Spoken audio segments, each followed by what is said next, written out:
तुरीचं पीक ज्यावेळेस शेंगाच्या अवस्थेत येत होतं तेव्हा डुकरं अजिबात ठेवीत नाही.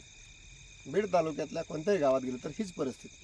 मग ह्याच्यामध्ये नेमकं पीक डुकराच्या स्वाधीन करायचं का त्याचं उत्पन्न घ्यायचं ह्याच्यावर आमच्या गावकऱ्यांनी एक तोडगा काढला. हे आहेत शालेय शिक्षण समितीचे अध्यक्ष साटवा शिंदे आणि यांच्या तुरीच्या शेंगा थेट पुण्याला आता पाठवायला सुरुवात केली. म्हणजे भाजीपाल्याचं पिकअप जाते त्यात ते टाकतात. नेमका भाव किती रुपये भेटतो? 60 रुपये किलो. 60 रुपये किलो. मग आता हे परवडतं का ते?